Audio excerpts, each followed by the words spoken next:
Olá, eu sou o professor Antônio Marcos, bem-vindos ao nosso canal Administração Antônio Marcos. Nós estamos fazendo o estudo da gestão de recursos humanos ou da gestão de pessoas. Estamos falando especificamente sobre a administração de cargos e salários e o nosso assunto de hoje é análise de cargos. Você que aprecia o nosso conteúdo, gosta do nosso trabalho, assiste aos nossos vídeos, mas ainda não é inscrito, por favor, se inscreva, deixe seus comentários, deixe seu feedback ao final do vídeo, distribua o link do canal a todos os seus contatos. Isso vai ajudar a plataforma também a identificar a relevância do vídeo e distribuir o vídeo a muito mais pessoas. Vamos então conhecer um pouco sobre análise de cargos.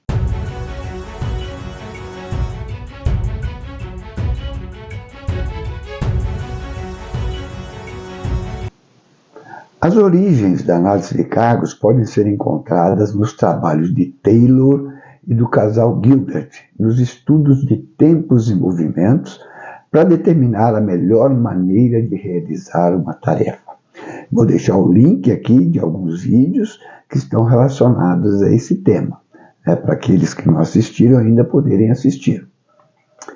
O objetivo desses trabalhos, o objetivo primário desses trabalhos, era melhorar o ambiente físico de trabalho e elevar a produtividade. Porém, foram desvirtuados, levando o esforço humano aos seus limites.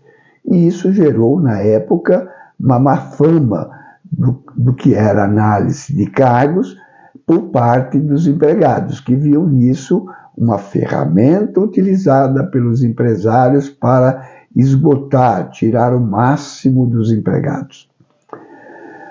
A partir da década de 1930, mais ou menos, os estudos de Haldor começaram a mudar essa perspectiva, porque essa perspectiva ainda era o estabelecimento de tempo padrão e este servindo de referência para a remuneração.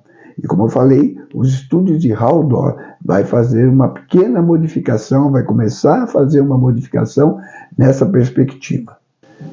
Os aspectos psicológicos e sociais vão passar então a ser considerados ao lado da produtividade, levando o conceito de liderança e motivação aos níveis gerenciais, mudando a necessidade do perfil dos gestores, que tem que passar então a desenvolver uma atividade mais motivacional, desenvolver atividades que motivem e agindo como líderes.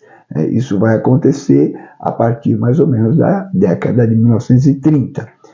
A continuidade dos estudos da administração vão incorporar novas práticas, que vão então delinear o que é hoje uma análise de cargos. Quais são as aplicações da análise de cargos? E aí nós temos diversas aplicações, começando pelo diagnóstico estratégico. A análise de cargo vai servir de base para todo o planejamento de recursos humanos.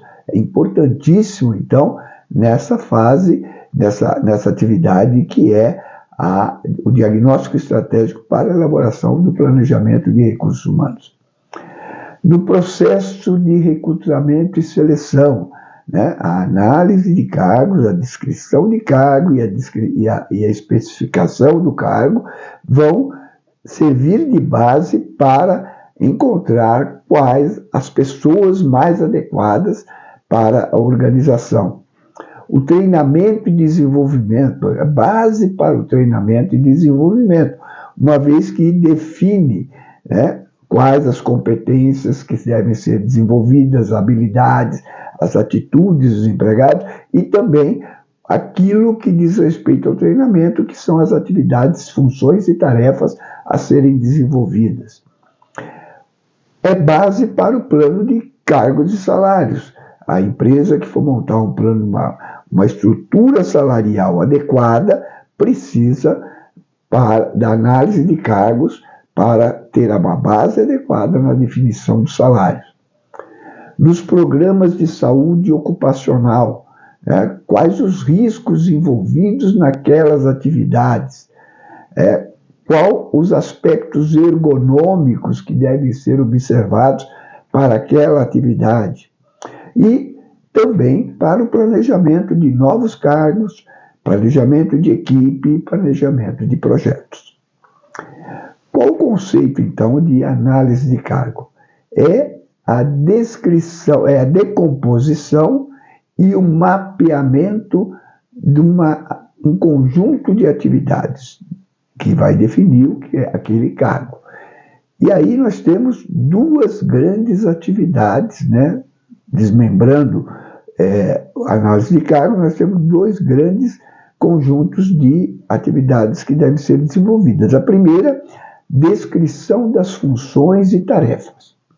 E a segunda, a especificação das características que devem ter os ocupantes daquele cargo. Então, a primeira parte da análise de cargo é a descrição do cargo. E para isso eu vou ter que decompor aquele cargo. A primeira decomposição são as funções. Quais as funções que são desenvolvidas para aquele cargo? E depois, para cada função, eu tenho que identificar e detalhar as tarefas que são desenvolvidas dentro desses cargos. E os principais itens de uma descrição de cargo são, primeiro, o título do cargo. Segundo, qual o posicionamento desse cargo na estrutura organizacional e quais as relações existentes entre este cargo e os demais cargos da organização. Propósito, qual o propósito do cargo? Quais as responsabilidades do cargo? Quais as funções? Quais as tarefas relacionadas a essas funções? E também importante, os aspectos físicos e ergonômicos daquele cargo. Quais as capacidades físicas necessárias daquele cargo e quais os aspectos ergonômicos deste cargo. Quando nós falamos da especificação de cargos, ou mapeamento de competências, nós temos que elaborar uma descrição detalhada, dos conhecimentos necessários para desenvolvimento daquelas funções, daquelas tarefas, daquelas atividades. As habilidades que a pessoa que vai ocupar o cargo tem, as atitudes, ou seja, as competências necessárias para o desenvolvimento daquele cargo, da pessoa que vai ocupar aquele cargo, para desenvolver suas funções adequadamente, assim como também as tarefas relativas a cada uma dessas funções. Traços comportamentais e de personalidade. Quais são as características psíquicas e de comportamento que a pessoa que vai ocupar esse cargo deve ser portadoras? A sua qualificação e a sua experiência. Aqui está a bibliografia que foi utilizada para embasar o conteúdo de hoje. Aqui está também a frase que nós escolhemos para ilustrar o nosso conteúdo. Agora é a hora de deixar o seu feedback positivo, negativo, seus comentários. Muito obrigado e até o nosso próximo vídeo.